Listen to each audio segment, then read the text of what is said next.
புஷ்பாவே புருஷனான கதை சர்ஜரியும் தமிழ்நாட்டுல சென்னையில கலைஞர் பள்ளி. நிஜமாவே அந்த மாதிரிலாம் நடக்குமானே எனக்கு தெரியல. சினிமாவில் ஊர் ஓரம் புளிய மரம் இதை வந்து கிண்டல் அடிப்பாங்க, இதை பாட்டா பாடுவாங்க சில சமயத்துல. இதுலயும் பாத்தீங்கன்னா கூட இந்த பாட்டுல கூட லாஸ்ட் ரூம் மட்டும்தான் திருநங்கைகள் இருப்பாங்க. அவங்க வந்து இந்த மாதிரி இப்படி அடிக்கிறது அப்படியெல்லாம் அவங்க யாரும் பண்ண மாட்டாங்க. அதெல்லாம் பண்றதுக்காகவே அந்த துணை நடிகர்களை வச்சு அவங்களுக்கு ஒரு விகு மாட்டை வச்சு இப்படியெல்லாம் காமிச்சிருப்பாங்க அதில். அதுக்கப்புறம் இந்த கோவா படம் ஆக்சுவலாக பர்சனலாக எனக்கு கோவா படம் ஓரளவுக்கு எனக்கு ஓகே தான். அட்லீஸ்ட் அது ஒரு பாசிட்டிவாக, அது ஹோமோசெக்சுவலும் காட்டியிருக்க மாட்டாங்க, என்னன்னு தெரியாது. பட் ஒரு ரொமான்டிக்காக 2 ஆண்கள் இருக்கிறத காட்டியிருப்பாங்க அதில். அதுக்கப்புறம் இருக்கக்கூடிய படங்கள் எல்லாமே என்ன மாதிரிலாம் இருக்குது, வேட்டையாடு விளையாடு ஆப்வியஸ்லி தெரிஞ்ச விஷயம். நீங்கள் 2 பேரும் ஹோமோசெக்சுவலாடான்னு சொல்லுவாங்க. ஸோ அதில் என்ன, அதனால இருந்துட்டு போட்டோமே, ஏன் அந்த படத்தை பற்றி பேசணும்னா அதில் வந்து அவங்க சைக்கோவாக காட்டியிருப்பாங்க. அவங்க பொண்ணுங்களை கடத்துறதும், கொலை பண்ணுறதும், புதைச்சி வைக்கிறதும், வெறித்தனமாக நடந்துக்கிறதும், இந்த மாதிரி ஒருத்தர ஹோமோசெக்சுவலாக காட்டியிருக்கிறது தான் அதில் ஒரு பிரச்சனையாக இருந்திருக்கு. சில விஷுவல் மீடியாவில் இந்த மாதிரி படங்கள்ல எல்லாமே பார்த்தீங்கன்னாலே இந்த மாதிரி இருக்குது. இரட்டாரையில் முரட்டு குத்து, டபுள் மீனிங்கோட இருக்கிறது, பல்லு படாமல் பார்த்துப்போம். இது உங்களுக்கு என்ன சொல்ல வராங்கன்றது எல்லாருக்குமே தெரியும். எவ்வளோ கேலி கிண்டலோட அந்த படம் பேர் இருந்திருக்குது. பார்த்தீங்கன்னாக்கா ஓரின சேர்க்கைன்னு இருக்கு. ஆக்சுவலாக ஓரின சேர்க்கை நாங்கள் யாருமே ப்ரெஃபர் பண்ணுறதில்ல. ஏன்னா நம்ம வந்து செக்ஷுவாலிட்டியில் பார்த்துருக்கோம். செக்ஷுவாலிட்டின்றது ரொமான்டிக் அட்ராக்ஷனும் இருக்கும், செக்ஷுவல் அட்ராக்ஷனும் இருக்கும். ஸோ ஓரின சேர்க்கை அப்படின்னு சொல்லும்போது அது வெறும் சேர்க்கையை மட்டும்தான் குறிக்கும். அதாவது செக்ஷுவலில் என்கேஜ் ஆகிருக்கிறது மட்டும்தான் சொல்லக்கூடியதாக இருக்குது. ஸோ அதுக்கு பதிலாக நாங்கள் வந்து சொல்கிறது தன்பால் ஈர்ப்பாளர்கள், இல்லைன்னா சேம் செக்ஸ் அட்ராக்ஷன் இங்கிலீஷில் சொல்லக்கூடியதாக இருக்கும். ஸோ இது ஓரின சேர்க்கையை நாங்கள் பெரும்பாலும் இருக்கிறதில்ல. ஓர்பால் இருக்கக்கூடிய ஆண், இல்லை ஓர்பால் இருக்கக்கூடிய பெண், இல்லை தன்பால் இருக்கக்கூடிய பெண், இல்லை தன்பால் இருக்கக்கூடிய ஆண் அப்படின்னு சொல்லக்கூடிய டேர்ம்ஸாக இருக்குது. இல்லை இந்த மாலை மலரில் போட்டிருக்கு பார்த்தீங்களா, மரக்காணம் அருகே நடந்த கொலை சம்பவம், மாணவனை கொன்று பிணத்துடன் ஓரின சேர்க்கையில் ஈடுபட்டவங்களை. ஆக்சுவலாக இது வந்து ஹோமோசெக்சுவலில் வராது.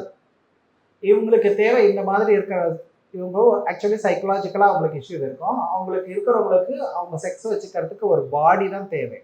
அது மேலா ஃபீமேலா பாயா கேலான்றதெல்லாம் அவங்களுக்கு நன் ஆஃப் தர் பிஸ்னஸ். இது வந்து ஓரின சேர்க்கையோட சம்மந்தப்படுத்தி சொல்லியிருக்கிறது தான் இங்கே பிரச்சனையாக இருந்திருக்கு. அந்த சைக்கோ அவங்க ஆக்சுவலாக சைக்கோவாக இருக்கிறவங்க அவங்க எதுனாலையும் அந்த ஒரு பாடி தேவை. ஸோ நிறைய இடத்துல நீங்கள் கேள்விப்பட்டிருப்பீங்க, இந்தியாவில் நார்த் சைடில் இருக்கக்கூடிய ஒரு சில கோயில்கள், I don't want to mention the name, அந்த கோயில்கிட்ட போனம் வந்துச்சுன்னா அதெல்லாம் அந்த பணத்தோட உறவு வச்சுக்கிறவங்களாம் இருக்கிறது நிறைய ரிப்போர்ட்டிங்கில் ஆகிருக்கு. ஸோ இது பாருங்க, முதல் முறையாக ஓரின சேர்க்கையில் ஹைகோர்ட் நீதிபதியாக நியமனம், சுப்ரீம் கோர்ட்டு பெல்ஜியம் அறிவிப்பு. ஆக்சுவலாக இதில் என்ன சொல்லியிருக்கோன்னா, யாரோ ஒருத்தர் நீதிபதியாக இருக்காங்க இல்லையா, அவங்களோட செக்ஷுவாலிட்டி. இப்போ ஒரு கால் வந்து ஹெட்ரோசெக்சுவல் நீதிபதியாக இருந்தால், ஹெட்ரோசெக்சுவல் ஒருத்தர் நீதிபதி ஆகிட்டாங்கன்னு எங்கேயுமே மென்ஷன் பண்ண மாட்டாங்க. ஒரு செக்ஷுவாலிட்டி அவங்களுடைய தனிப்பட்ட விஷயம், அதை வந்து இவங்க நீதிபதியோட கனெக்ட் ஆகியிருக்காங்க. ஆனால் அவங்க ரொம்ப நாள் அந்த பதவியில் இல்லை. அதையும் இங்கே உங்களுக்கு பதிவு பண்ணுறோம். அதுலேயும் அவங்க வந்து இதில் பார்த்தீங்கன்னாக்கா இதில் எழுதியிருக்குது. ஸோ அன்புடன் அந்தரங்கமும் ஒரு பகுதி வரும். அதில் வந்து ஒரு பொண்ணு கேட்டிருப்பா, ஒரு லேடி கேட்டிருப்பாங்க, இந்த மாதிரி எங்கள் ஹஸ்பண்ட் என் கூட வந்து செக்ஸ் வச்சுக்கிறதில்ல, என்னன்னே தெரியல எனக்கு, உங்களுடைய இதுனாக்கா அதுக்கு பதில் சொல்லக்கூடியவங்க ஒரு பெண்ணோட பேரில் தான் பதில் சொல்லுவாங்க. அது உண்மையிலே பெண்ணா இல்லை புனை பெயரில் சொல்கிறாங்களான்னு தெரியல எனக்கு.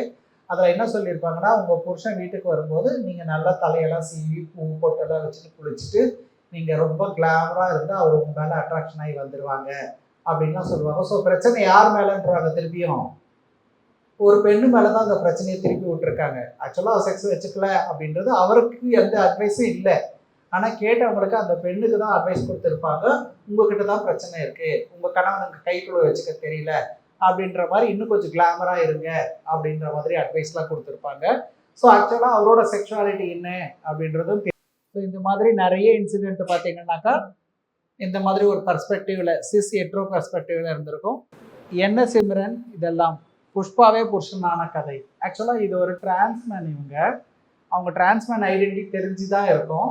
அவங்களுக்கு தெரியும் அவங்க பார்ட்னர், அவங்க 2 பேரும் ஒன்றா வாழ்ந்திருக்காங்க பல வருஷம். ஸோ பல வருஷம் ஒன்றா வாழும்போது கூட இருக்கிறது பொண்ணா பையனான்னு தெரியாமல் ஆப்வியஸ்லி இருந்திருக்க வாய்ப்பு இல்லை. ஒன்றா தான் ஒரு வீட்டில் தனியாக இருந்தாங்க. அவங்க எனக்கு தெரிஞ்சவங்க தான். அவங்களுக்கு கடைசியில் வந்து அந்த தலைப்பு பார்த்தீங்கன்னா தெரியும், புஷ்பாவே புருஷனான கதை அப்படின்னு சொல்லி தான் போட்டிருக்காங்க. ஸோ இது ஒரு டிரான்ஸ்மென்னை ஒரு கேலிக்கு உண்டாக்கக்கூடிய ஒரு வகையில் ஒரு தலைப்பு இருக்குது. இதே மாதிரி தான் தேவன் ஒரு டிரான்ஸ்மென்னை வந்து கேஎம்சியில், அதாவது அவங்களுக்கும் லவ் பிரேக்கப் ஆச்சு. அதுக்கப்புறம் அந்த பையன் வந்து திருநம்பி சூசைட் பண்ணிக்கிட்டான், மண்ணெண்ணெய் ஊற்றி கொடுத்துக்கிட்டான். ஸோ உங்களுக்கு நல்லா தெரியும், மண்ணெண்ணெய் கொடுத்துக்கும் போது முடியெல்லாம் இருக்குமானா ஆப்வியஸ்லி முடியெல்லாம் இருக்காது. வெறுமனே மொட்டை தலையோட கருகி போய் உடம்பு கறிக்கட்டைய ஆரம்பிச்சு அவங்க பாண்டிச்சேரியில் இருந்தார். அதுக்கப்புறம் கேஎம்சிக்கு கொண்டு வந்தாங்க. கேஎம்சிக்கு கொண்டு வந்த அப்புறம் பார்த்தாக்கா அவங்க வந்து அந்த அடையாள அட்டையிலலாம் ஆணுன்னு தான் வாங்கியிருப்பாங்க. ஏன்னா ஜெண்டர் ஐடென்டி கார்டில் அது ஆண் இருக்கும். ஆனால் பார்க்கும்போது அதுனாக்கா அப்போ என்ன எழுதுனாங்க பத்திரிகையிலன்னா, அந்த பொண்ணு வந்து பிரேக்கப் பண்ணதுக்கு காரணமே இந்த பையன் வந்து அவனுடைய இதை சொல்லலை, ஏமாத்திட்டான். பொண்ணு தான் இது, பையன்னு சொல்லி ஏமாற்றி அந்த பொண்ணோட காதலில் இருந்தான் அப்படின்ற மாதிரி தான் போட்டிருந்தாங்க. ஆக்சுவலாக அவங்களுக்கு தெரிஞ்சு அவங்க லவ்ல 3 வருஷம் 4 வருஷம் இருந்து அதுக்கப்புறம் பிரேக்கப் ஆச்சு. ஸோ அந்த பிரேக்கப் எதனால் ஆச்சுன்றது நமக்கு தேவையில்லை. ஆனால் அவ்வளோ நாள் ஒன்றா இருந்திருக்கிறாங்க. அவங்களோட ஐடென்டிட்டி என்னன்றது அவருக்கு கிளியராகவே தெரியும். அவனானி இந்த மாதிரி நிறைய விஷயங்கள், 377 அட்ராசிட்டிஸ், இந்த ஹோமோசெக்ஷுவல் இதெல்லாம் பண்ணுறாங்க அப்படின்ற மாதிரி இருக்குது. இப்போ ரொம்ப சமீபத்தில் பார்த்தீங்கன்னா மீடியாவில் ரீல்ஸ்லாம் பார்த்தீங்கன்னா ஹோமோசெக்ஷுவல்லாம் போய் எல்லாரையும் கையை பிடிச்சி இழுத்துட்டு போய் செக்ஸ் பண்ணுற மாதிரியும், ஏதோ கீழே காசை போட்டுட்டு அவங்க குனிஞ்சி எடுக்கும்போது போய் அவங்க செக்ஸ் பண்ண மாதிரியும் எல்லாம் காட்டுறாங்க. எனக்கு நிஜமாவே அந்த மாதிரிலாம் நடக்குமானே எனக்கு தெரியல. கற்பனைக்கு ஒரு அளவே இல்லையா அவங்களுக்கு? எங்கே கீழே காசு எடுக்கும்போது உடனே வந்து ஒருத்தம் பண்ணிடுவானா? அவ்வளோ ஈஸியாக நடந்துருமா அது அப்படின்னு தெரியல. அப்போ யாரோ ஒருத்தர் காசு எடுக்கிறவங்களுக்கு மேலே அவங்களுக்கு அட்ராக்ஷன் வருமா? ஈவன் செக்ஷுவல் அட்ராக்ஷன் எப்படி வரும்னோ எனக்கு தெரியல. இது இந்த மாதிரி நிறைய அகெயின்ஸ்டாக இருக்குது. ஸோ இந்த வெவ்வேறு கேட்டகரி அடையாளங்கள் இருந்தாலே இவங்களை எல்லாரும் வானவில் நண்பர்கள்னு போட்டுருவாங்க. ரொம்ப ஃபெமினைனாக இருக்கிறது, கேவாக இருந்தாலும் சரி, திருநங்கையாக இருந்தாலும் சரி, திருநங்கையாக இருந்தாலும் சரி, எல்லாமே இந்த ப்ராங்க் பண்ணுறேன் அப்படின்னு சொல்லிட்டு ஒருத்தர் கூட போய் கையை பிடிக்கிறது, இதெல்லாம் வந்து பார்க்கும்போது ரொம்ப வலிக்குது. ஏன்னா ரொம்ப காலத்துக்கு அப்புறம் இப்போ தான் சட்டங்கள் வந்து ஓரளவுக்கு சட்டப்பூர்வமாக இதுக்கு அங்கீகாரம் கிடைச்சி இவங்களுக்கு ஒரு விடுதலை கிடைக்கணும் அப்படின்னு இருக்காங்க. தமிழ்நாட்டில் தான் வந்து நலவாரியம் அமைச்சிருக்காங்க திருநங்கைகளுக்கு. ஸோ திருநங்கை நலவாரியம் 2008 வந்து தமிழ்நாடு அரசாங்கம் பண்ணும்போது அமெரிக்காலேயோ ஐரோப்பிய கண்ட்ரிகள்லேயோ எங்கேயுமே நலவாரியம் கிடையாது. உலகத்தோட முதல் நலவாரியம் தமிழ்நாட்டில் கலைஞர் பேரில் பண்ணாங்க. அடிஷ்னலாக உலகத்திலேயே முதல்ல டிரான்ஸ்ஜெண்டருக்கான சர்ஜரியும் தமிழ்நாட்டில் சென்னையில் கலைஞர் பேரில் தான் பண்ணாங்க. இது ஃபேக்ட். நான் எந்த கட்சிக்கு சார்பாகவும் இல்லை. நான் அதையும் கிளியராக டிஸ்க்ளைமர் கீழே போட்டு சொல்லிடுறேன். நான் அப்பயும் பண்ணாங்க. ஏன் அப்போ அமெரிக்காவில் சர்ஜரி நடக்குன்னா, அமெரிக்காவில் வந்து டிரான்ஸ்ஜெண்டருக்கான டிரான்சிஷன் சர்ஜரி நடந்துச்சு. அது யார் பண்ணாங்கன்னாக்கா ப்ரைவேட் ஹாஸ்பிட்டலில் பண்ணாங்க. பட் கவர்மெண்ட் இனிஷியேட்டிவ் பண்ணது வேர்ல்டுலேயே ஃபஸ்ட்டு தமிழ்நாட்டில் கலைஞர் பேரில் தான் ஃபஸ்ட்டு பண்ணாங்க. திருநங்கைக்கான சர்ஜரியும் சரி, திருநங்கைகளுக்கான சர்ஜரியும் சரி ஃபஸ்ட்டு பண்ணாங்க. திருநங்கைக்கு அப்புறமா இப்போ திருநங்கையும் அதில் வந்து அந்த போர்டில் இருக்காங்க. இன்டர்செக்ஸ் பற்றி நம்ம பேசணும் தெரியுமா? முதல்ல செக்ஸ் பற்றி. உங்களுக்கு இன்டர்செக்ஸ் பர்சன் யாராவது நீங்கள் கேள்விப்பட்டிருக்கீங்களா? ஓகே, சாந்தி சவுந்தரராஜனுக்கு அவங்க கொடுத்த மெடலு, அவார்டு, ஊக்கத்தொகை எல்லாமே திரும்ப வாங்கிட்டாங்க ஒரு கட்டத்தில். ஏன்னாக்கா அவங்க வந்து ஃபீமேல்னு சொல்லி ஓடிட்டு இருந்தாங்க. அதுக்கப்புறம் ஒரு தடவை டெஸ்ட் பண்ணும்போது பார்த்தா அவங்களுக்கு டெஸ்டோஸ்டெரான் லெவல் அதிகமாக இருந்துச்சு. ஸோ டெஸ்டோஸ்டெரான் லெவல் அதிகமாக இருக்குன்னா நீ ஆண் தான், பொண்ணுன்னு போய் சொல்லி ஓடி இருக்கேன்னு சொல்லிட்டு அவங்க கொடுத்த அந்த பதக்கங்கள், அவார்டுகள் எல்லாம் திரும்பி வாங்கிட்டாங்க. அப்போ சாந்தி சவுந்தரராஜன் வந்து எங்கிட்ட ஹெல்ப் கேட்டாங்க. எனக்கு இது ஏதாவது பண்ண முடியுமா? எனக்கு ரொம்ப மன உளைச்சலாக இருக்குது. நான் நிறைய ரெக்கார்ட் பிரேக் பண்ணியிருக்கேன், சாதனைகள் பண்ணியிருக்கேன், இது எதுவுமே எனக்கு இல்லை அப்படின்னும் போது நான் அவங்களுக்கு சொன்னேன், நான் அட்வொகேட்டு, உங்களுக்கு கோர்ட்டு ஃபீ இதெல்லாம் நான் பார்த்துக்கிறேன்.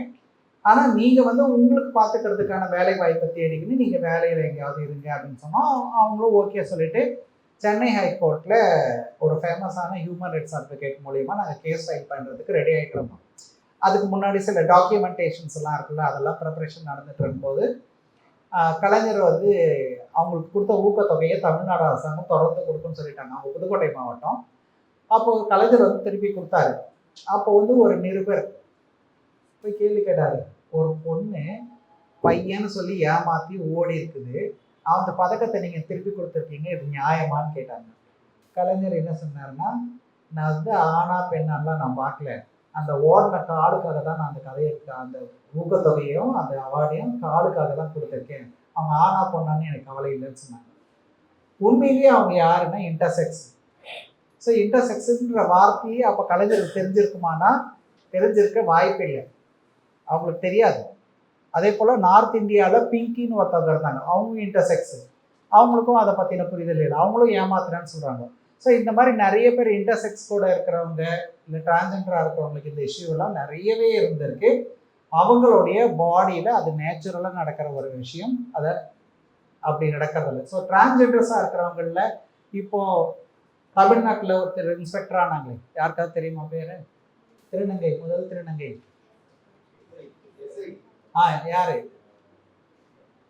பிரித்திகா யாஷினி. ஸோ இந்த பிரித்திகா யாஷினி வந்து உடனடியெல்லாம் அவங்களுக்கெல்லாம் அந்த போஸ்ட் கிடைக்கல. அவங்க ஒவ்வொரு ஸ்டெப்புக்குமே கோர்ட்டுக்கு போய் ஃபைல் பண்ணி ஒவ்வொன்றும் வாங்கினாங்க. எல்லாருக்கும் கால் லெட்டர் 15 நாளைக்கு 20 நாளைக்கு முன்னாடி வச்சு அவங்களுக்கு கால் லெட்டர் முன்ன நாள் கூப்பிட்டு சொன்னாங்க ஃபோனில், நாளைக்கு வந்து டெஸ்ட் இருக்கு, நீங்கள் வரணும் மைதானத்துக்குன்னாங்க.